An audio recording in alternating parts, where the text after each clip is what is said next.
Hi, Dan. Thank you so much for joining. We're just waiting for the fabulous Jonathan Ashley to connect with us and join so we can get started with why men view commitment different from women. Yay! How are you today? Good Amy, morning. morning. Hold on, let me get my. Morning. Have we started?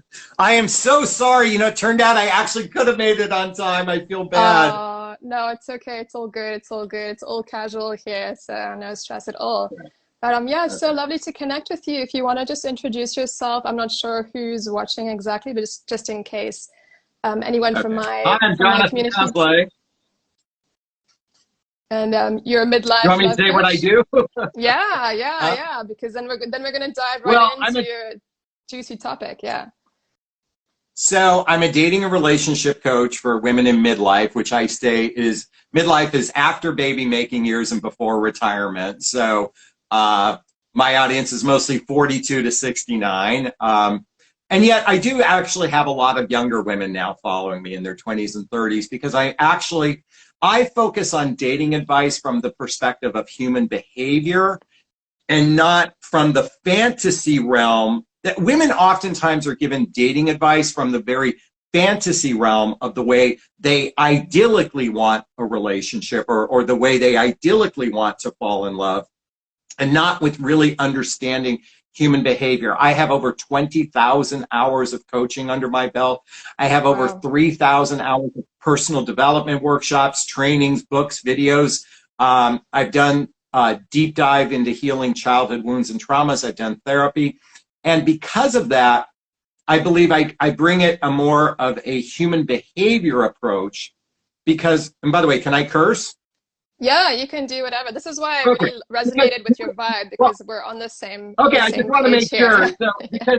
All because good. the reality is that most human beings are fucked up. They're Yeah. emotionally dysfunctional. The vast majority of men and women alike have terrible communication and relationship skills. And just because a woman can say 10,000 words in a 30-second period of time, that's not communicating, that's vomiting.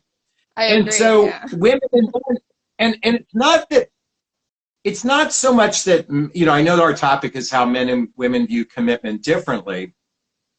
I it's there because the reality is most humans are they're craving intimacy. We are experiencing an intimacy famine. I heard that on a podcast the other day and I love that term of famine. Human Yeah. beings are starving for real connection. The problem is they don't know how to do it. Yeah. I'm totally with you. So anyway, So that's what I confused do by for a all the living. bullshit. I love that. I By the love way, that. that's That's what beautiful. Yeah, that's great. And I love what really drew me to you is how raw and real and authentic you are because as you said, there's just so much bullshit out on the internet and so much strategy and games and that doesn't work. And what really works is just being real, owning your truth and being brave enough just to put yourself out there and say exactly what you want. And I believe that's how you get the commitment from the man. It's just by not having any doubts or creating any doubts in the situation or the relationship or the dating experience. Um, Well, you say that, and yet women habitually give their power away to men because the traditional indoctrination of, and by the way, I'm not criticizing you, I'm yeah, criticizing the narrative, is that women have, as I said a moment ago, propensity to give their power away because there's this expectation, traditional expectation, that men are the leaders of a relationship. And I ask myself, why is the number one search term for women? Why are men commitment phobic? Why do men ghost and disappear? Why are men emotionally unavailable? So if that's the number one search term, do you really want to give the job of your relationship destiny to a person who doesn't know what the fuck they're doing? I love it. It's It's just true. a It's so true. question. Ladies, I invite you to answer that question. Yeah, if anyone has any questions for Jonathan, just put that in the chat and we'll get right to it. So yeah, going on to By the your way, I can't topic. see the chat, so you'll have to read them to Oh, me. yeah, yeah. I'll let you know if anything comes up. So, you've been doing this for a long time. So obviously you have lots of great insight into why men view commitment different from women. And so, yeah, let's Yeah. just dive into this juicy topic that everyone came here So for. Unless there's anything else pressing and urgent that you want to to share on International Women's Day, which is also fitting for this live Oh, I stream. forgot. Happy International Yes. Women's Day. Yeah. Like we need a holiday for shit. I'm sorry, but I'm like, you know what? I think every day is International Men and Women's Day. I think every day is your birthday. I think every day is Exactly. Christmas. Yeah. I'm not being parsing this out, but I believe that we treat, and I say this as a person who lost a child. And when you lose a child, you recognize that every day is precious. Yeah. So, you know, I lean into the gratitude of every single day and not parsing a day more special. So, yeah. All right, so let's talk about how men and women view commitment differently. Well, I think it's important to look up the word commitment. So I pulled it up on my computer. So everybody type in Google definition of commitment. Okay. All right, let's do this together. Yeah. So on Google, it says, the Oxford Dictionary says, a commitment, the state or quality of being dedicated to a cause or activity. I'll repeat that. The state or quality of being dedicated to a cause or activity. Number 2, an engagement or obligation that restricts freedom. An engagement or obligation that restricts freedom. So let's think about this for a second. I'm going to do the second one, restricts freedom. My brother, my younger brother's daughter had a birthday party a few weeks ago. And you know, I was invited to it, and I made a commitment. I'm going to go. Okay. But what happened was I woke up that morning a little bit hungover, a little bit tired, and I didn't feel like going. I didn't want to go. Yeah. But I made a commitment. Okay. Well, that, you know, so it was I compromised myself because I didn't want to go. If I was really being true to myself and had a boundary for myself, I wouldn't go. But I made a commitment. That's the restriction of freedom. Okay. Dedicated to a common cause.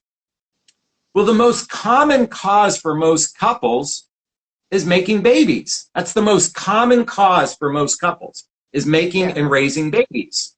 So this becomes a little bit trickier at midlife because, you know, you got your babies, they've got their babies, and we're talking about children that are older, most likely. Yeah, and yeah, for sure. Like there's not a common cause there. And so what happens is women tend to look at relationship as a security. They look at commitment as some sort of... Everyone, yay, okay.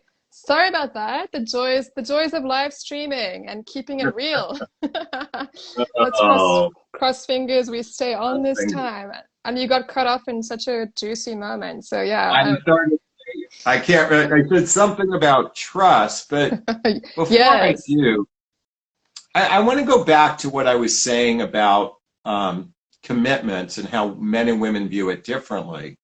Yeah. Is that I really do have a belief that women view it from a fantasy perspective.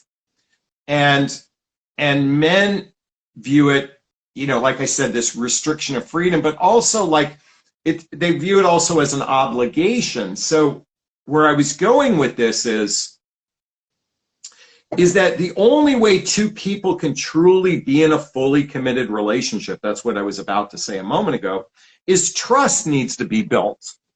Yeah. And trust happens, you know, the first layer of trust takes about 100 hours of face-to-face time just to build the first layer of trust. Is this, sorry to interrupt you, is this something that you've noticed, or is something that's been scientifically worked on, or just from your experience? No, that's a great question. So it's more anecdotal. Now, let me tell you where a lot of this anecdotal comes from.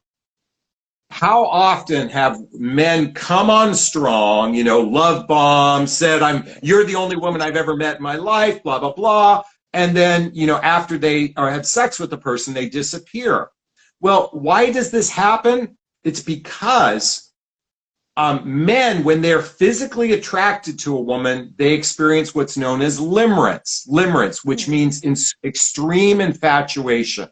So when the infatuation is extreme, and then lust kicks in, we are driven biologically to mate with this person.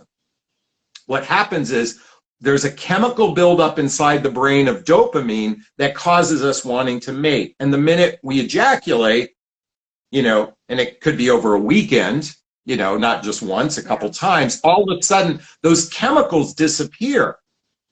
Yeah. So I came up with the narrative. I heard this from another dating coach years ago, but I'm piggybacking on something I've heard.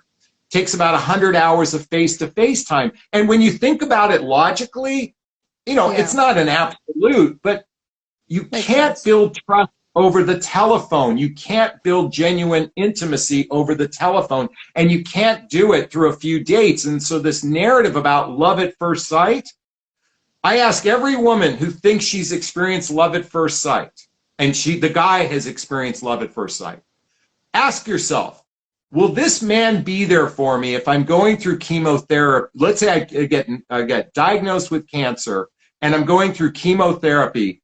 Will this be the guy to wipe the vomit off my face? Yeah. That can't happen. And by the way, I said the first layer of trust, okay? Yeah. I'm not talking about deep-rooted trust. I'm saying that first layer of trust. And here's the problem. The reason why this is happening is most often, I mean significantly most often, we are meeting total strangers in the dating realm. Total strangers, we know nothing about them.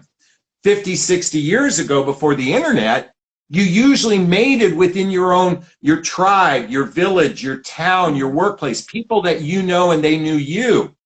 You most likely shared the same values. Your lifestyles were blendable. Now, because the internet, men and women are talking all across the country. They're talking even, you know, an hour or two drive away. And it's very difficult to build those roots of trust through social activities, hobbies, mutual interests, spending time with family and friends. And so it's not the words that build trust, it's the actions over time. And most importantly, the second piece. So building that trust through social activities, hobbies, mutual interests, spending time with family and friends. Yeah. Yeah. And the second piece, overcoming differences, overcoming the storms, overcoming the challenges that happen. That's most a big one, couples, most couples don't have the relationship skills to overcome conflict. And it's through the threshold barriers. When you overcome one, you know, you build a little bit of trust. You overcome a second one, you build a little more trust. You overcome a third one. It's hard to do that, you know. And think about it. People are having sex by the third or fourth date, you know, and a lot of women don't even know the guy's favorite color. They don't really know the guy's best friends. They know nothing about a guy, but the penis gets to go inside the vagina pretty easily. Yeah. Yeah, it's wild. So why I'm sharing this is to be a wake-up call, to understand that the fantasy most women tend to see, men don't fantasize about commitment. We just don't. Most men don't. We don't go walking around, I want to be in a relationship, I want to be in a relationship, I want to be in a relationship. We don't do that. We choose a partner because we feel good with this person. We choose a partner because we enjoy their company. We choose this partner because we feel emotionally safe. We trust this person. That's who we choose for commitment. But we don't walk around thinking about commitment all day long like women do.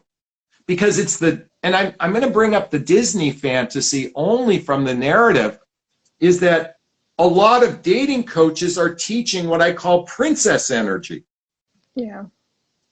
Most dating coaches are teaching women to be princesses and not empowered women. And because they create this idyllic fantasy the way it is instead of the reality of the way it is. Listen, I'm all about smacking in your face going, it's a fucking shit show out there. Let's be real. It's a fucking mess out there because of dating apps. Dating apps, it used to be, at least with a dating website, the pace was a little bit slower. Now you swipe. It's like it's information overload. Humans aren't designed to communicate with their thumbs. No. So, anyways, I just vomited a lot of shit. By the way, journals out of that. No, I totally agree with you. You know, we've just got to keep it really real, and people do have this. I love how you said it, princess dilemma. What was the exact word you used? Like how Well, coaches I are say they have princess energy. princess This energy. whole Sorry, narrative yeah, about, wanting because to be feminine rescued or energy, yeah. yeah, feminine energy means princess energy. That's what it means. That's what women are being taught. A lot of princess fucking energy and not empowered. It's under the guise that it's empowerment, but it's really let the guy do all the work and you let the, and it's like, no, you've got to be an active participant in this process because you don't want to give the job to the man. You want to be in charge of your destiny, not him. And you know how I Yeah, know women give power away to men? You know how I tell know us. this? Tell us It's because how. every time there's a breakup, they either obsess about the guy or they complain about the guy. They take no ownership. That's how I know. They take no ownership for their bad choices. And that's Uh, unhealthy princess energy. oh yeah, that's totally not how I do my stuff. But I totally agree with you. I would definitely put that under princess energy because in a relationship there's two people and there's always every person has a part in the trajectory of the relationship. So you have to take ownership even if it wasn't fully your doing, you know, you're a part of the package. So yeah, Yeah. I fully The fully agree minute you with you. become Yeah. an active participant, you actually weed out the wrong guys faster. When you call up a guy, say, hey, I'd like to take you out let's go for a drink tonight, my treat. When you are an active participant, the wrong Yeah. guys go, oh, you know what? I was going to use her anyway. I'm not going to go. Well, he might use her for that free drink kind of thing. A lot of men will do that. But men who are not ready, they won't accept your invitation, but they're not ready for a relationship anyway. Yeah, I totally agree with you. And I call myself a feminine energy coach. However, my teaching is very much in line with what you're talking about. It's about owning your power, making sure that you're in touch with your divine heart, and being an active participant in the sense of really sharing and being open with what you want and being your honest and authentic and real self, you know? And So, and by the yeah. way, this is not a judgment of your work. No, not at The all. We all have okay, so opinions and views. yeah, It's great. I'm so loving this. so the yin and yang sign is about balance. And Yeah. to me, a balanced human being is a combination of masculine and feminine energy. When we parse it as one thing, we create imbalance because the man isn't the other side of the equation. The individual is the equation. So that's the only reason why I bag on feminine energy conversations. I just want you to know it's because an empowered human being doesn't need to say the word feminine or masculine energy. I focus on empowered human being I love that. That's because beautiful. Yeah. because masculine is doing and feminine is receiving, and a healthy person needs to do both. You can't do Oh, one. definitely. I mean, that's what I teach my clients is that you both have those both parts of masculine and feminine inside of you, and it's just all about understanding the dynamic within yourself and using that for your part in your relationship. So I love that. That's great. Well, part of it Someone, is yeah. because I'm also an advocate of my book, What the Heck? I know it's backwards. So, what the heck is self love anyway? Because when an individual loves on themselves, you're an empowered, you learn how to speak your truth. You just do it in a kind way. And you know that if it's sincere and from the heart, you can't say the wrong thing to the right person. Exactly. But Exactly. That's women are so afraid to speak up but the guy might break up with me. The guy might I disappear. And I'm like, know. good. You want the wrong guy out of your life as fast as possible. And you cling Exactly. on to crumbs. You cling on to crumbs and then you blame him for it. Yeah, so I'm totally with you. Like the being honest and speaking your truth is the quickest and fastest way to creating the connection you want, or like letting go of the guys who don't serve you, you know? So I'm Yeah. fully on board with that. And that's exactly what I teach too, just worded in a different Okay. way.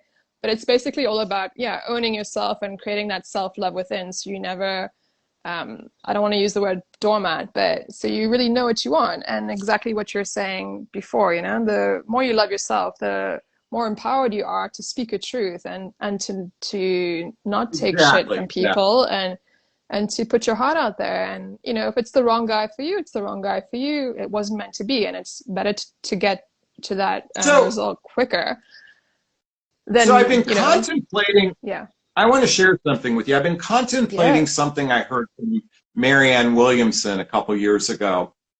And she was talking about narcissistic people.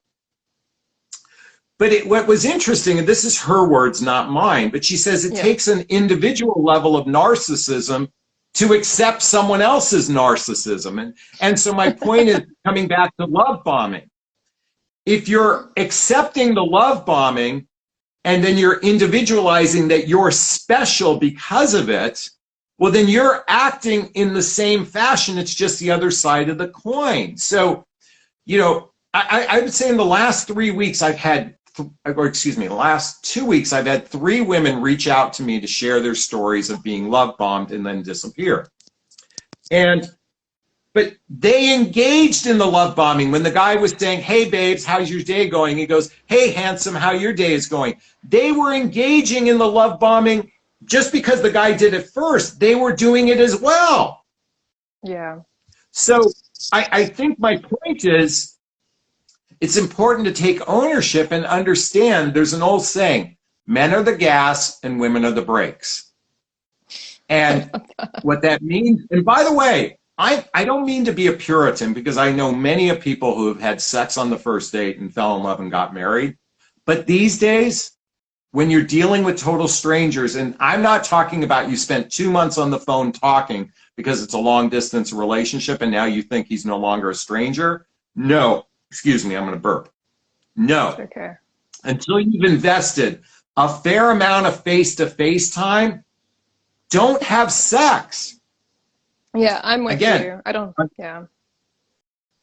Definitely. Unless you two are really fucking emotional grown-up, and most people aren't. Most people are ridiculously dysfunctional in their emotional maturity. Yeah. So someone just asked, so shouldn't we respond back to those kind and loving words from men? She just says, shouldn't we respond back to those words from men? I think she was referring to when you were talking about love bombing. I mean, yeah, I view love bombing, there's different levels of love bombing for sure, you know? I mean, when you're dating someone, you want to be kind and responsive to their kind words. However, I mean, there's obviously different tiers of love bombing where they're extremes. Well, and then there's, what's your thought on that? So when it's sexualized, we'll call that the extreme. When it's hyper-sexualized, when they're getting comments, oh, I'd like to rub myself all against you, babe. I mean, you totally turn me on. You know, that when it's sexualized, that's like, that should be like a giant red flag right there. Yeah, yeah, totally. It's like, yeah. If it's a casual, you know, like it said, hey, babe, how's the day going? But it's not, so let's differentiate between incessant communication, okay, or sexualized communication versus the occasional, you know, because I'm at the tail end of a baby boom generation. I mean, I'm bordering on Gen X, right? So I grew up with a dad that used to call everybody sweetheart. It was just people at work. That was just what happened back then. I mean, now it'd be, you know, everyone my dad ever worked with would be a Me Too violation. But so I get in the habit of calling people sweetheart, but I don't do it incessantly. Yeah. So if someone is doing it incessantly, my invitation then is to come back and say, hey, you know what, Tim, I think you're a great guy. We haven't built enough trust together for me to feel comfortable with those types of terms of endearment. Now, that's going to totally turn off the guy who's chasing sex. Okay? It's going to, well, two things are going to happen. It's going to turn off the guy who's chasing sex, and then he'll just kind of ghost or disappear. Okay? It could create shame in a truly, okay, in a guy like me, I might feel a little bit of ashamed because I crossed a boundary. So then the follow-up would be, hey, you know what, I'm comfortable if we could just, you know, keep our communication, you know, Hey. Oh, gosh.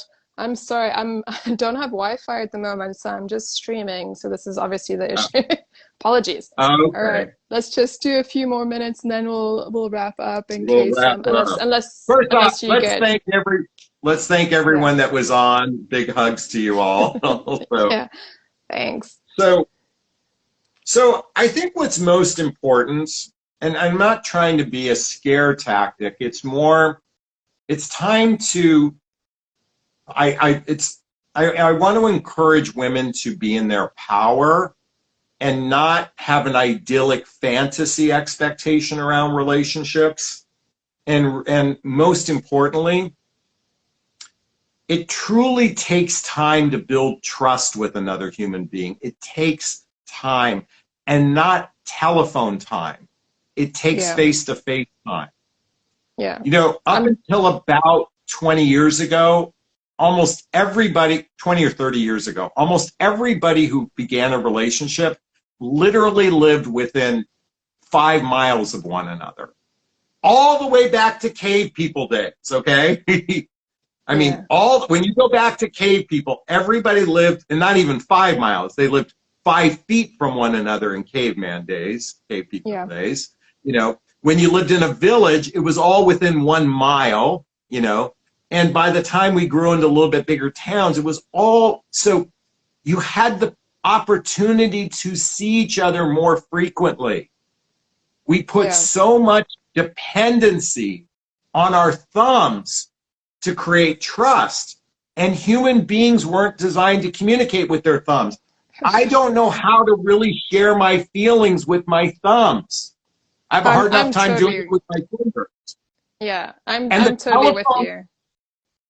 and folks, ladies, and I need to say this, I've had thousands and thousands and thousands of hours of telephone calls, okay, with all kinds of people, including women I've dated. I do not have a memory of one of them, Yeah. okay, except for the phone call I got when my son passed away. That's the only one seared in my brain. I remember when my girlfriend and I went to New York. I remember when we went to Chicago. I remember that Burning Man party we went to. I remember that workshop we went to. I remember when we got a fight in New York or San Francisco, when we got in this big old fight. I remember the experiences. I don't remember the telephone calls. Now, Yeah. if that's Uh, me, I'm going to make that assumption for everyone else. Because I oh no, bet you I'm with anything, you. Yeah. yeah, I bet you anything, you can't remember the last telephone you had with the man that you dated, the specifics of it. You might remember and by the way, we mostly don't even remember the date we had those telephone calls, but I can remember every date I just shared because they're seared in my brain. Yeah. Yeah. Yeah, I'm with you. I don't believe in doing long distance or what we call like imaginary relationships or even dating someone in a different town that's like 45 minutes away. I feel like I wouldn't say like a waste of time, but if you really want to create a deep, meaningful connection or like a real connection, you've got to be able to see the person face to face and see them often and Regularly. frequently, regularly, so you can create that trust and get that commitment that you're looking for or whatever kind of relationship you're looking for. But the only way to create a real and honest and truthful connection is FaceTime and seeing each other regularly in person, not on a screen, not through texting, not Yeah, through not phone face calls. to. Now, Yeah, I like know real in people person. yeah, I know people that they're 30 miles apart. I know many couples who have built a relationship 30 miles apart, but they have a game plan. They see each other on the weekend. They see each other once during the week. And honestly, they don't have a lot of telephone time in between. They don't need it because that's Mm, the insecurity piece going, I need you to let me know like this whole thing. A lot of women go, but I need to know you're thinking about me all the time. Otherwise, I don't feel safe. Well, that's yeah, because trust wasn't built. If you don't exactly. feel safe in a relationship, because you didn't build trust. And a guy texting you every morning, you know, I'd feel really good if you text me in the morning and text me at night, so I know, like it, you know, if you need that, then there's something missing inside of you, or the relationship hasn't built the trust. Exactly, exactly. That's beautifully said. We're gonna wrap up just because I feel like my connection's being iffy. But I Good. loved everything you said, and yeah, where can tell us a little bit more about you, and if anyone wants to chat to you further, how they can do that, or if people want to see us talk together again, let us know in the comments. There was Sure. one So you can follow me on. question. Yeah, You sorry. can follow. Oh, is there a question there? Yeah, that was one question. Fabienne says, do you think you can build a meaningful relationship from something casual? Can casual lead to something meaningful, or should we just stay away from casual altogether? What are your thoughts on that from your perspective? So yeah. So casual typically means is I don't want to be fully emotionally committed or okay. So let's differentiate between monogamous. In other words, your only penis gets to go inside one vagina, not many vaginas. Okay. Yeah. There's that. Exclusive, meaning if we're going to have regular sex together, I need to know that you're not going to be going out and on the hunt and the prowl. So there's the agreement of monogamy and exclusivity. That's the first stage of commitment. That's really the commit to those two things. If you don't have that, then don't fuck you. Then don't have sex. Okay. Number two, casual means usually I don't want to be emotionally responsible for you. I don't want to feel the emotional responsibility. I just want to see you at my beck and call, and I don't really want to build trust with you. Okay? Now, can trust be built over time? Yes. However, if a man isn't intentional about the long term, then a lot of women are holding hope. And oftentimes women will wait 2 to 5 years hoping that casual to turn into something.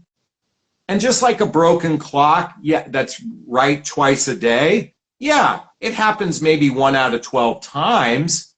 And women will hyper focus on the 1 out of 12. I'll be the different one. I'll be the different one. I'll be the different one. The rule of thumb is 11 out of 12 times, it doesn't work out. Now, I made up these numbers to just merely illustrate a point. These aren't facts, but this is the reality of what most likely happens. So my feeling is you shit or get off the pot. If you're not interested in a fully committed relationship that leads to partnership, either moving into getting married or moving in together or getting married, then don't invest in that person. Yeah. But most women give their power away to men, and then they're wondering, and again, and then you blame men for your choices. Yeah, we've got to take some responsibility for what we choose. Definitely. I love Not that. Thank some, you. take full responsibility. Full. All right, full. Yeah. Yeah. I love that. I love that. Now, let me just be fair to you, is of course a man has his part and she has her part. You take full responsibility for your half, okay? And I agree with you. It's a man has to also step up too. And by the way, you know, I think when women set the standard and the boundaries very crystal clear, it weeds out the wrong guys really fast. So coming back to your question, whoever asked that, I can't read it. It's Fabienne. Yeah, that's If definitely what I teach also. Yeah, I was going to say, if you're in a casual relationship, then just be upfront. I don't want to do casual anymore.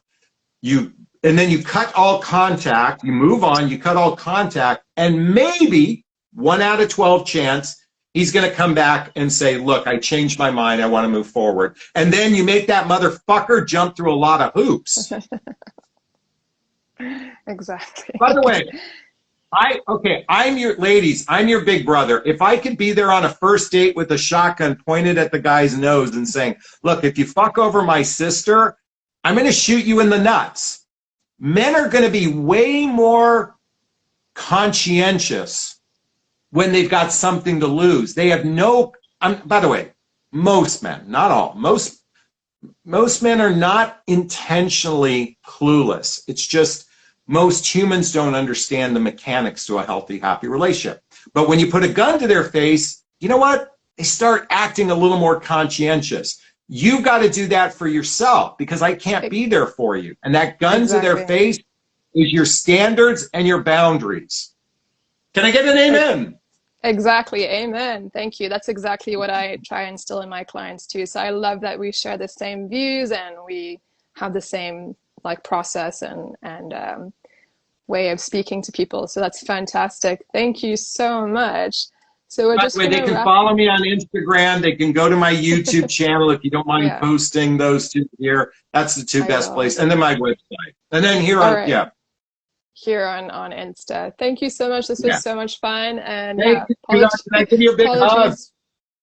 Yeah, and we'll maybe chat some more in the future. And if anyone wants to chat to me, you can just DM me about this or about anything love, dating, and relating related. And this was amazing. So thanks so much again, Jonathan, Thanks so and have a much. beautiful morning. And we'll catch up I soon. will. Thank you, sweetheart. Likewise. Have a good evening. Yes, amen, everyone. Bye, everyone. Bye, everyone.